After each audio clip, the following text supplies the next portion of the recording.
Hello students, today we discuss about the point air pollution.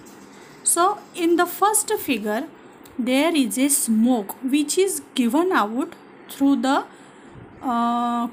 Factories from this chimneys म्हणजे first पिक्चरमध्ये काय दिलेलं आहे की हा जो धूर आहे दिस स्मोक इज गिवन आउट, हा धूर बाहेर पडतोय कशा वाटे तर ह्या ज्या बिग दिसलेल्या आहे त्याला चिमणी असं म्हणतात. Okay, from this chimney this smoke is given out. Okay, in next picture due to the vehicles or motorcycles or motor cars, from this the poisonous gases are given out and that get mixes in the air or atmosphere. म्हणजेच हे जे आपले vehicles आहेत, motor car आहे, motorcycle आहे वगैरे, यांच्यामुळे काय होतं, जो विषारी वायू बाहेर पडतो तो वातावरणामध्ये मिसळला जातो. And in the next picture there is a burning of forest, म्हणजे जंगलांमध्ये जो काही वणवा लागतो, आग लागते, ते चित्र दिलेलं आहे. तर यामुळे सुद्धा काय होतं, यामधून हार्मफुल जे गॅसेस आहेत that gases gate mix in the atmosphere, ते वातावरणामध्ये मिसळले जातात. In short all the above pictures, म्हणजे हे जे सर्व पिक्चर्स आहेत, all the above pictures show large scale emission of smoke through different agencies. म्हणजेच काही वेगवेगळ्या घटकांमार्फत हे जे स्मोक आहे, विषारी असा धूर आहे, वायू आहे, तो काय केला जातो, वातावरणामध्ये मिक्स होतो. This smoke directly mixes with the atmosphere, हा जो धूर आहे हा वातावरणामध्ये डायरेक्टली मिक्स होतो and disturbing the balance between the constituents of air. वातावरणामध्ये मिसळल्यामुळे काय होतं की हवेमध्ये असणारे हवेचे जे इतर घटक आहेत त्यामध्ये डिस्टर्बन्स निर्माण होतो, त्यांच्या बॅलेन्समध्ये त्यांचं संतुलन बिघडतं. Okay, and this is called air pollution, आणि त्यालाच काय म्हणतात, एअर पोल्युशन असं म्हणतात. Now harmful gases are given out through combustion of fuels in vehicles and in big industries and also through the incomplete combustion of fuels like wood and coal. म्हणजे थोडक्यात काय, वाहनांद्वारे मोठमोठ्या ज्या इंडस्ट्रीज आहेत किंवा कारखाने आहेत त्यामध्ये, किंवा लाकूड, कोळसा यांचं जे काही अपूर्ण ज्वलन होतं यामधून हार्मफुल गॅसेस बाहेर पडतात. अँड ॲज ए रिझल्ट, आणि ह्या सर्वांचा परिणाम काय होतो, as A result air pollution is increasing day by day. म्हणजे दिवसेंदिवस हवा प्रदूषण कसं होत चाललेलं आहे, हे वाढत चाललेलं आहे. लक्षात आलं. So here one question will be ask like this, म्हणजे असा प्रश्न तुम्हाला विचारला जाऊ शकतो, why air pollution is increasing day by day. म्हणजे एअर पोल्युशन आहे हे दिवसेंदिवस का वाढत चाललं आहे, तर तुम्हाला हे एवढं उत्तर या ठिकाणचं लिहावं लागेल. So now which harmful substances release in air through combustion of fuels. म्हणजेच जे फ्युएल्स आहेत, इंधन आहे, या इंधनांच्या ज्वलनामुळे कुठले हार्मफुल सबस्टन्सेस बाहेर पडतात. तर मी तुम्हाला हा कालपण पॉईंट रिपीट केला होता, but I repeat it again. मी पुन्हा त्याला सांगते. First one is nitrogen dioxide. Okay, second carbon dioxide. And in front of it I have written its formula. मी त्याचा फॉर्म्युला लिहिलेला आहे. हे फॉर्म्युलेसुद्धा तुम्हाला लक्षात ठेवायचे आहेत. Okay, then next one is carbon monoxide, that is denoted by CO, capital C capital O. Then sulfur dioxide, SO2, and last soot, that is denoted by capital C. soot म्हणजे त्याला आपण मराठीमध्ये काजळी असं म्हणतो. लक्षात आलं. So here also one question will be ask like this, which are the harmful substances release in the air through the combustion of fuel. So you have to write all this. Okay, म्हणजे तुम्हाला ही सगळी त्यावेळेस लिहावे लागतील, त्यामुळे त्या दृष्टीने त्यांची नावं आणि त्यांचे फॉर्म्युले तुम्ही लक्षात ठेवायची आहेत. Okay, so next one is ozone layer, the protective shell. Ozone layer म्हणजेच आपली जी पृथ्वी आहे, पृथ्वीचा जो पृष्ठभाग आहे, सरफेस आहे, तर पृथ्वीच्या भोवती around our earth there is an envelope of a layer that is called as ozone layer. पृथ्वीच्या आवरणाभोवती जो काही एन्व्हॉल्प आहे म्हणजे एक हवेचा थर आहे त्याला काय म्हणतात ओझोन लेअर. आणि ते ओझोन लेअरला अजून काय म्हटलं जातं, it is a protective shell म्हणजे ते आपलं संरक्षण करण्याचं काम करतं. मग आता ते कसं करतं ते आपण बघूया. Now first remember ozone is denoted by O3. Okay, this is its formula. There is a layer of ozone gas in the lower part of stratosphere. म्हणजे थोडक्यात काय की पृथ्वीच्या भोवती ह्याचं म्हणजेच ओझोन लेअरचं आवरण आहे. अँड ओझोन गॅस आता याचं मेन फंक्शन काय आहे की ozone gas is not directly useful for the survival of living things. म्हणजे हा ओझोन गॅस जो आहे हा डायरेक्टली युजफुल नाही आहे लिव्हिंग थिंग्ससाठी. Okay, next point is what the ultraviolet rays. Ultraviolet rays म्हणजेच काय, सूर्यापासून येणारी अतिनील किरणं त्याला आपण म्हणतो. लक्षात आलं. The ultraviolet rays coming from the sun are very harmful for living things. म्हणजे सूर्यापासून येणारी ही जी काही अतिनील किरणं आहेत ही सजीवांसाठी अतिशय घातक अशी आहेत. It is very harmful. So the ozone gas ozone लेअरचं मग काम काय आहे, this ozone gas absorb these rays. Ozone gas काय करतो की सूर्यापासून येणारी ही जी काही अतिनील किरणं आहेत त्यांना हे ओझोनचा जो लेयर आहे म्हणजे ओझोन गॅस जो आहे तो त्यांना ॲब्सॉर्ब करून घेतो. लक्षात आलं. And as A result life on the earth is protected. म्हणजे तो डायरेक्ट आपल्या लिव्हिंग थिंग्सपर्यंत तो येऊ देत नाही. आधी ओझोन त्याला ॲब्सॉर्ब करतो. आफ्टर ॲब्सॉर्प्शन म्हणजे त्याचं ॲब्सॉर्ब केल्यानंतर त्याचं फिल्ट्रेशन होतं. लक्षात आलं. आणि after filtration whatever remaining is there that comes towards the earth. मग ते पृथ्वीपर्यंत येतं. लक्षात आलं. आणि म्हणून त्या आपली पृथ्वीवरची सजीवसृष्टी जी आहे ती त्याचं संरक्षण होतं थोडक्यात.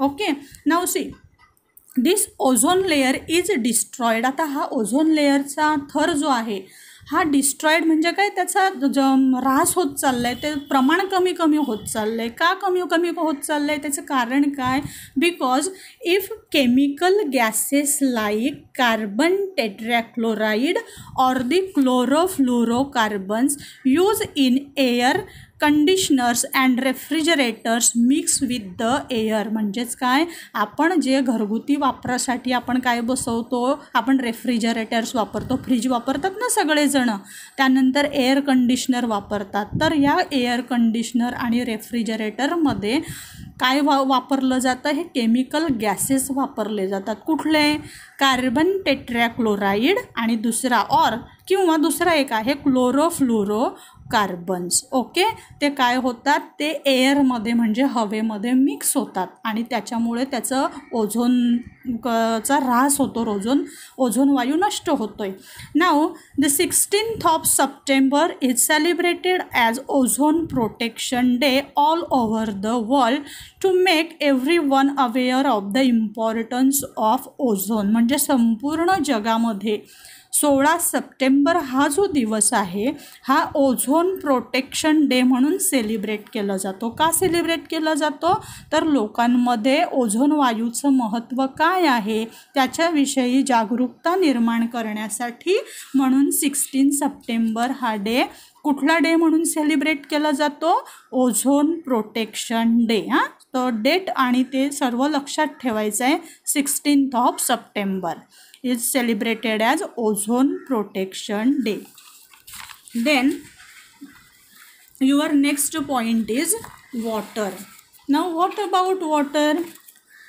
Water having formula. What is the formula of water? Water is denoted by H2O. Capital H suffix 2 आणि हा कॅपिटल O. लक्षात आलं. हा पाण्याचा फॉर्म्युला आहे. हे जेव्हा तुम्ही पुढच्या स्टँडर्ड्समध्ये जाल त्यावेळेस तुम्हाला महत्त्वाचं आहे. Okay, now this water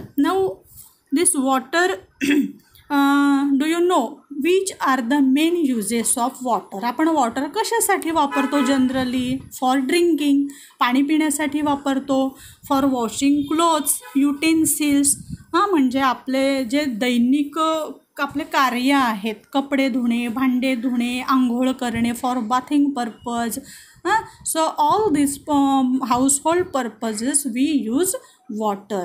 Then water is again very necessary for agriculture. म्हणजेच शेतीसाठी सुद्धा आपण पाण्याचा उपयोग करतो की नाही, की बिना पाण्याने शेती होते तुमची? नाही. Means agriculture is also important. Means water is important for agriculture. Then in industries, कारखान्यांमध्ये सुद्धा ह्या पाण्याचा वापर केला जातो. मग आता मला सांगा, हे पाणी जनरली तयार कसं होतं? तर तुम्ही सांगाल पाऊस पडतो. ओके, तेही बरोबर आहे. पण अजून काय सांगता येईल? If hydrogen gas burns in air. Hydrogen हा जो वायू आहे, आता हायड्रोजन वायूचा फॉर्म्युला काय आहे बरं? H2, कॅपिटल H, त्याला सफिक्स खाली 2 देतो. लक्षात आलं? So hydrogen gas burns in air, it combines with oxygen and water is form. लक्षात आलं? म्हणजेच थोडक्यात काय की see hydrogen, its formula is H2 plus oxygen. It burns in air, वातावरणामध्ये ते त्याचं ज्वलन होतं आणि त्याच्यापासून काय फॉर्म होतं? H2O, पाणी तयार होतं. म्हणजे पाण्यामध्ये महत्त्वाचा घटक काय आहे? कशापासून पाणी बनलं आहे? Hydrogen and oxygen. ओके, हे त्याचं केमिकल इक्वेशन आहे, रासायनिक सूत्र याला म्हणतो. आता हे तुम्हाला शिकायचं आहे हळूहळू, पण तुम्हाला माहिती असावं म्हणून मी सांगितलं. ओके, म्हणजेच काय लक्षात आलं तुमच्या? If hydrogen gas burns in air, it combines with oxygen and water is form. लक्षात आलं? ठीक आहे. Then this water, now tell me, this water is available or occurs in 3 states. Now tell me which are the main 3 states of a substance. एखाद्या पदार्थाच्या 3 अवस्था generally कुठल्या असतात?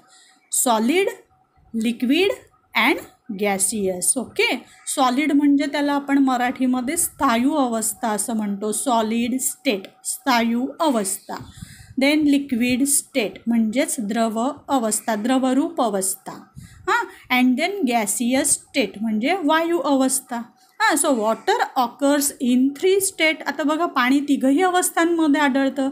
In solid state, solid स्टेटमध्ये वॉटर कुठल्या फॉर्ममध्ये असतं बरं? Water available in the form of ice, बर्फाच्या रूपामध्ये असतं पाणी. लक्षात आलं? लिक्विड स्टेटमध्ये म्हणजे जेव्हा द्रवरूप असतं तेव्हा आपण जे पाणी पितो द्रवावस्थेत असतं ते पाणी, त्या अवस्थेत असतं.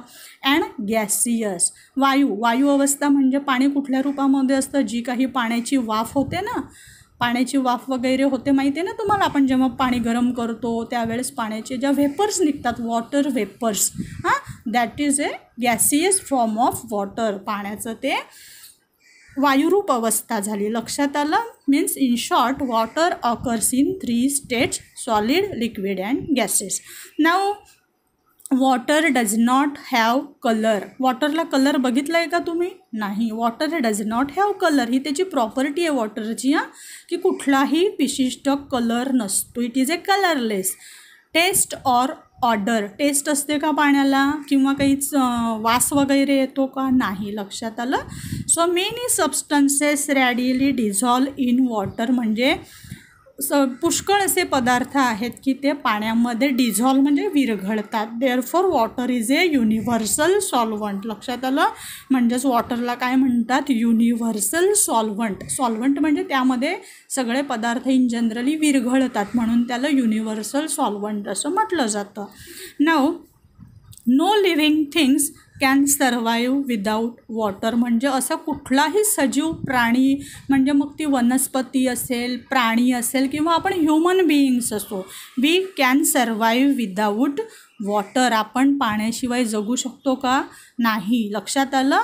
Therefore it is said that water is a life. आणि म्हणून काय म्हटलं जातं? पाणी हेच काय आहे? जीवन आहे. म्हणजे पाण्याचं थोडक्यात महत्त्व काय आहे? What is the importance of water that you realize here. Okay, म्हणजे हे तुम्हाला या ठिकाणी कळलेलं आहे. ठीक आहे. Now see Now tell me, we cannot use all water on earth because sea water is salty. आपण सगळंच पाणी पिऊ शकतो का पृथ्वीच्या पृष्ठभागावर जे अवेलेबल आहे ते नाही, कारण काही सी वॉटर आहे. समुद्राचं पाणी कसं असतं, it is A saline or salty. खारट असतं ना, पिऊन बघितलं आहे का तुम्ही? तर समुद्राचं पाणी खारट असतं. We cannot drink it. लक्षात आलं. Some water is in the frozen state. काही पाणी आहे ते बर्फाच्या रूपामध्ये असतं, गोठलेल्या अवस्थेत. A very small quantity of water is available for drinking. खूप थोड्या प्रमाणामध्ये पाणी पिण्यासाठी अवेलेबल आहे. But it is yet enough for all living things. म्हणजे सगळ्या सजीवांसाठी ते कसं आहे, पुरेसं आहे सध्या तरी. लक्षात आलं. Now again the water vapour form from ocean is the main source of water. पाण्याचा मेन सोर्स काय असेल तर जे वॉटर वेपर्स आहेत, म्हणजे जे समुद्र आहेत, मोठमोठे सागर आहेत. लक्षात आलं. समुद्र, तर यांच्यामधून जे वॉटर वेपर्स तयार होतात, that is the main source of water. तो पाण्याचा काय आहे, महत्त्वाचा स्रोत आहे. लक्षात आलं. Main source of water in the water cycle. आता वॉटर सायकल माहिती आहे ना तुम्हाला.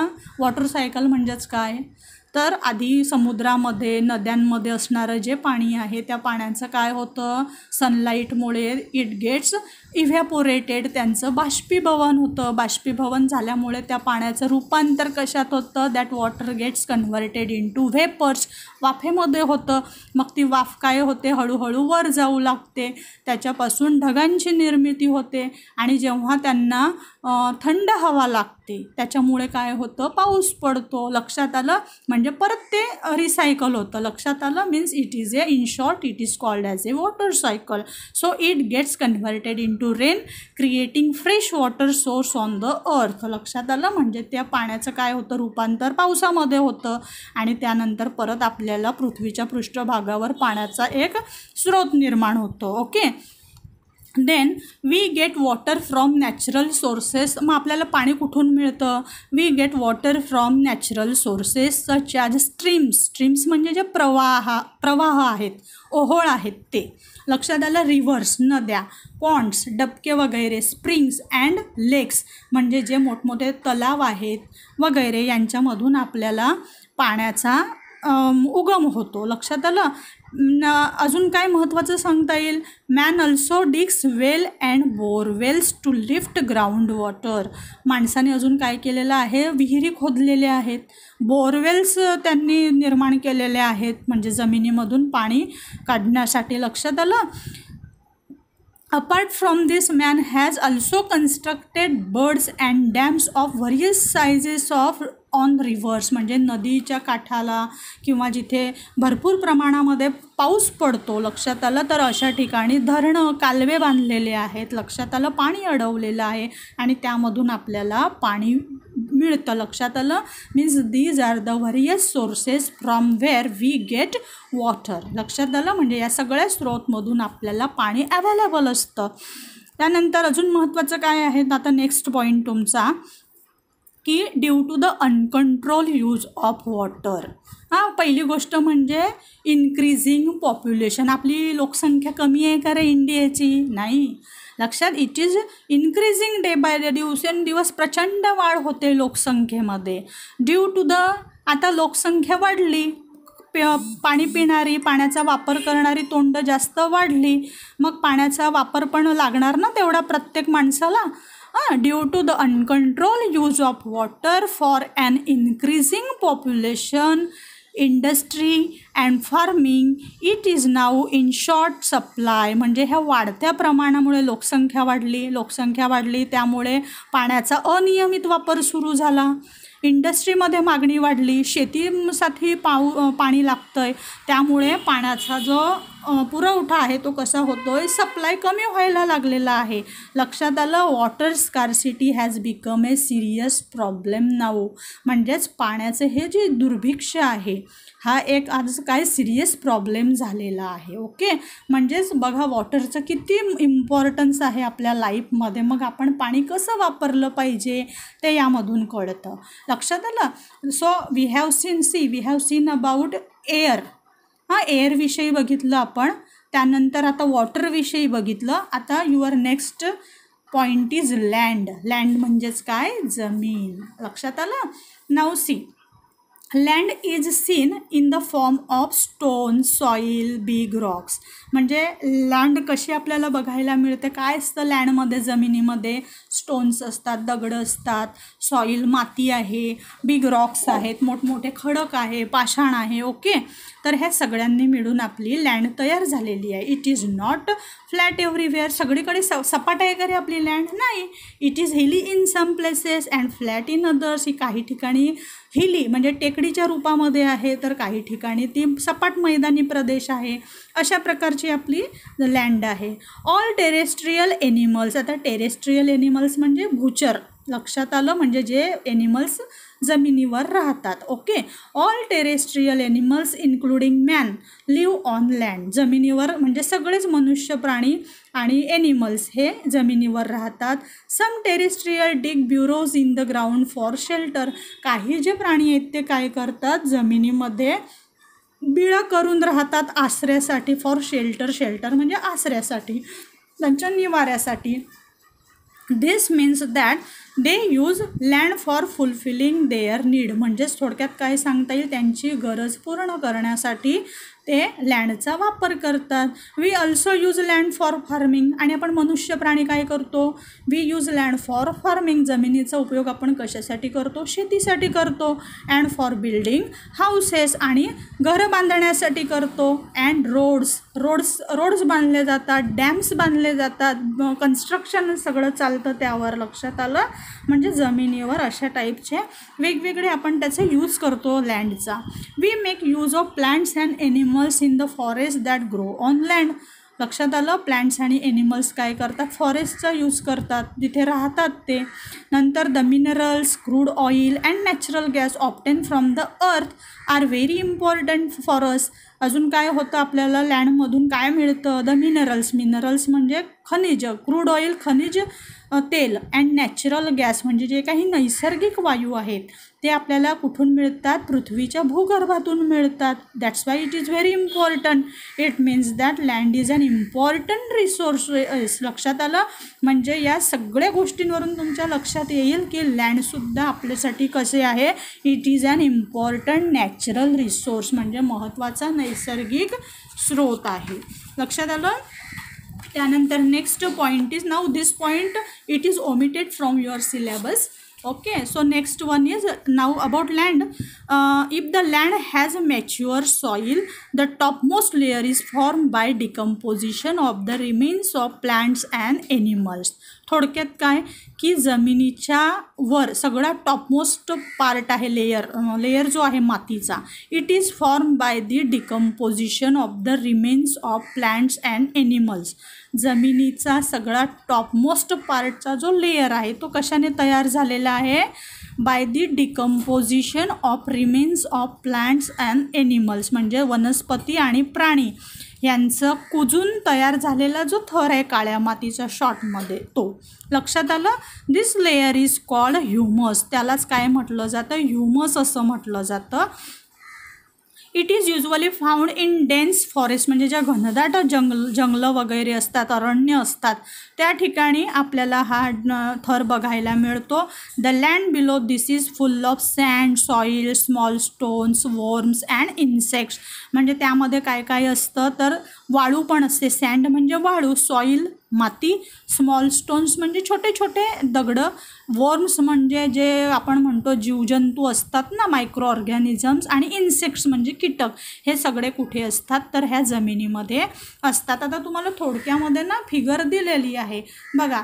तर सगळ्यात टॉपमोस्ट पार्ट जो आहे म्हणजे इथे बघा वरती तुम्हाला पानं वगैरे दाखवलेली आहेत, सुकलेली पानं पडलेली वगैरे, म्हणजे ते कुजल्यानंतर जो लेयर तयार झाला आहे तो, दॅट इज ह्युमस. त्याच्या खाली below that layer there is a layer of soil, तिथे कशाचा लेअर आहे, सॉईलचा लेअर आहे. त्याच्यानंतर below this soil there is a immature soil. आता इमॅच्युअर सॉईल म्हणजेच काय, new and not fully develop, म्हणजे नवीन स्वरूपातील माती थोडक्यात म्हणूया. आणि नॉट फुल्ली डेव्हलप म्हणजे काय, त्यामध्ये भरपूर जी पोषक द्रव्य वगैरे आपण म्हणतो ती साधारणपणे नसतात, अशी प्रकारची जी माती असते ती, म्हणजे तो लेअर असतो. त्याच्या खाली काय असतो, layer of soil and small Roxx, म्हणजे माती आणि छोटे छोटे जे दगडं असतात त्यांचा लेअर आहे. आणि त्याच्या खाली काय आहेत, बेड रॉक, म्हणजे त्याच्यापेक्षा थोडी मीडियम साईजचे जे खडक आहेत त्या या ठिकाणी असतात. अँड सगळ्यात बॉटमला काय आहेत, हे मोठमोठे पाषाण दाखवलेले आहेत. लक्षात आलं. Means these are the layers of land. जमिनीचे हे थोडक्यात काय दाखवलेले आहेत, लेयर्स दाखवलेले आहेत या फिगरमध्ये. आता बघा, ही सॉईल जी फॉर्म होते, माती जी तयार होते, ती आपोआप तयार होते का माती? It is automatic process? No. The soil on land is formed by a natural process. म्हणजे नैसर्गिकरित्या हे जी माती आहे ही तयार होते. मग आता कशी? The abiotic components of soil are supplied through the weathering of the bedrock. Abiotic म्हणजे अजैविक घटक, जमिनीमध्ये असणारे अजैविक जे घटक आहेत, म्हणजे सॉईल आहे, छोटे छोटे स्टोन्स आहेत वगैरे वगैरे. लक्षात आलं. Are supplied through the weathering of the bedrock. Bedrock म्हणजे जे खडक असतात त्यांचं काय होते, झीज होते. Due to the heat, cold and water of the sun, म्हणजे सूर्याची हीट, उष्णता, कोल्ड म्हणजे प्रचंड जी थंडी असते, कडाक्याची थंडी ज्याला आपण म्हणतो ती, अँड वॉटर ऑफ द सन, आणि म्हणजे पाणी किंवा आपण म्हणतो पाऊस वगैरे, विंड अँड रेन. लक्षात आलं. वारा आहे, पाऊस आहे, लक्षात आलं. ह्या सगळ्यांमुळे the bedrocks break down into pieces, म्हणजे हे जे मोठमोठे पाषाण असतात यांचं काय होतं, छोट्या छोट्या खडकांमध्ये, दगडांमध्ये रूपांतर होतं, त्यांचे तुकडे होतात, ते तुटतात. Stones, sand and soil are form from these pieces. आणि ह्या मोठमोठ्या दगडांपासून, पाषाणांपासून काय होतं, छोटे छोटे दगडं, सँड म्हणजे वाळू, सॉईल ही तयार होते. Then microbes. मायक्रोब्स म्हणजे सूक्ष्मजीव, मायक्रो ऑर्गॅनिझम म्हणजे ज्यांना आपण आपल्या उघड्या डोळ्यांनी बघू शकत नाही. लक्षात आलं. मायक्रोब्स, वॉर्म्स म्हणजे जे जीवजंतू असतात ते, अँड इन्सेक्ट्स म्हणजे कीटक, आर फाउंड अमंग देम, त्यामध्ये हे सगळे मायक्रो ऑर्गॅनिझम, इन्सेक्ट्स वगैरे असतात.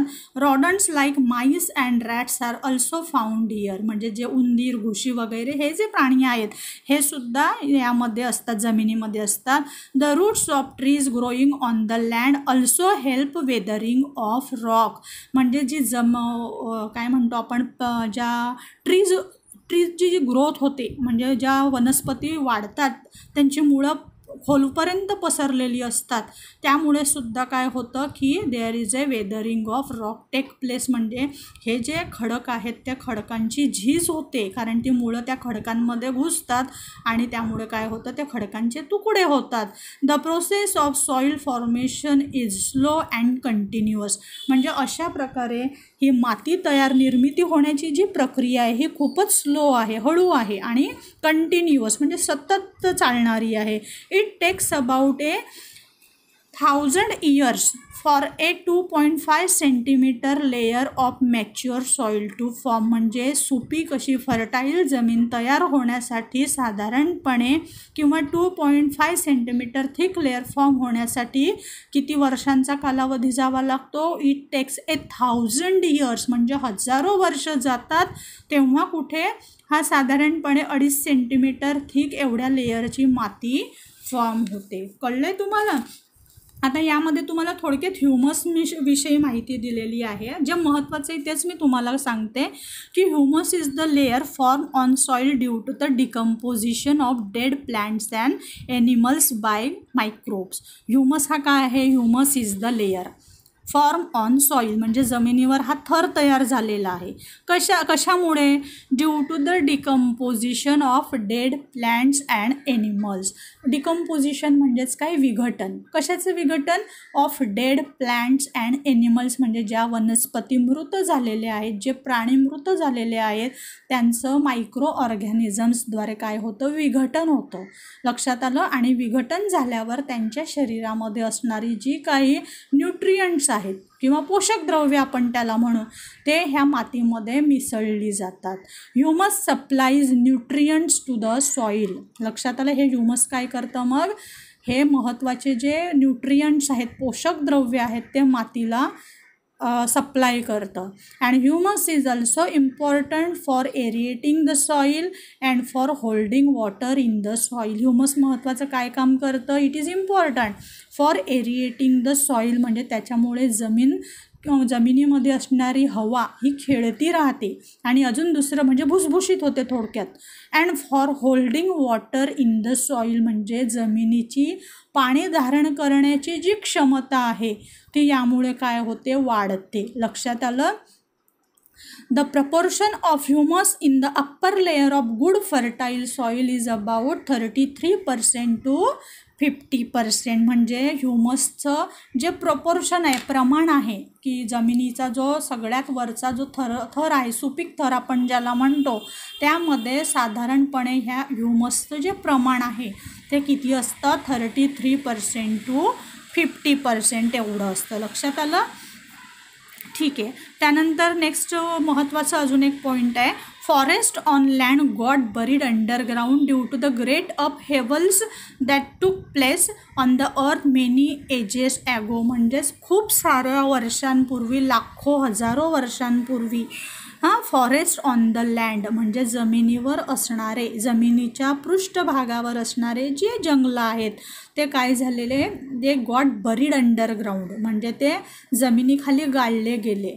लक्षात आलं. आणि त्यामुळे काय होतं, after that the process of formation of fossil fuels from the remains of living things टूक प्लेस अंडरग्राउंड. लक्षात आलं. मग आता हे असे मोठमोठे जंगलं जेव्हा गाळले जातात, फॉरेस्ट गाळले जातात, मग त्यामध्ये फॉरेस्ट म्हटलं म्हणजे त्यामध्ये तुमचे ॲनिमल्स वगैरे आले, सगळे ॲनिमल्स आहेत, आपण सगळे ह्युमन बिईंग्स पण असू त्यामध्ये. लक्षात आलं. They got buried under the ground, जमिनीमध्ये ते गाळले जातात. आणि त्याच्यावर मग नंतर काय होतं की भूगर्भामध्ये असणारी प्रचंड उष्णता due to the heat inside the earth's bowel, म्हणजे पृथ्वीच्या भूगर्भामध्ये असणारी उष्णता आणि प्रचंड प्रेशर दाब, याच्यामुळे काय होतं, the formation of fossil fuels take place. Fossil fuel म्हणजेच त्याला आपण जीवाश्म इंधन असं म्हणतो. लक्षात आलं की ह्या लिव्हिंग थिंग्सपासून नंतर मग काय होतं, हे जीवाश्म इंधन तयार होतं. वी गेट फ्युएल्स लाईक, मग आपल्याला त्यापासून इंधन मिळतं. मग कुठल्या फॉर्ममध्ये मिळतं, we get fuels like petrol. Petrol माहिती आहे ना तुम्हाला, petrol, diesel, kerosene, paraffin and other useful materials like tar and wax from the fossil fuel called crude oil. म्हणजे खनिज तेल, म्हणजे पेट्रोल, डिझेल, केरोसिन, पॅराफिन हे तर सगळे फ्युएल्स आहेत, पण त्याच्याबरोबरच टार आहे, म्हणजे हा द्रवरूप इंधनाचा प्रकार आहे. टार आहे, वॅक्स म्हणजे मेणासारखा एक प्रकार, आणि जो स्थायू अवस्थेमध्ये असतो. And the fossil fuels called crude oil, म्हणजेच खनिज तेलसुद्धा आपल्याला जमिनीपासून ॲव्हेलेबल असतं. लक्षात आलं. Means living things use land, water and air available on the अर्थ. म्हणजे अशा प्रकारे सजीव प्राणी काय करतोय की ॲव्हेलेबल असलेलं हे जे काही लँड आहे, जमीन आहे, वॉटर आहे, पाणी आहे, आणि एअर, हवा, लक्षात आलं, त्यांचा माणूस उपभोग घेतो आहे. लक्षात आलं. So this we all talk about the natural resources, air, water and soil. मग यावरून आता आपण हे लक्षात ठेवायला पाहिजे की या सगळ्यांचा उपयोग आपण कसा केला पाहिजे, उधळपट्टीने केला पाहिजे की काटकसरीने केला पाहिजे. लक्षात आलं. तर हे सर्व ह्या चॅप्टरमध्ये दिलेलं आहे आणि हे चॅप्टर आता मी इथे म्हणजे आपलं संपलेलं आहे. नेक्स्ट चॅप्टर मी तुमचं नेक्स्ट पिरियडमध्ये घेईल. लक्षात आलं. Okay, till then good bye.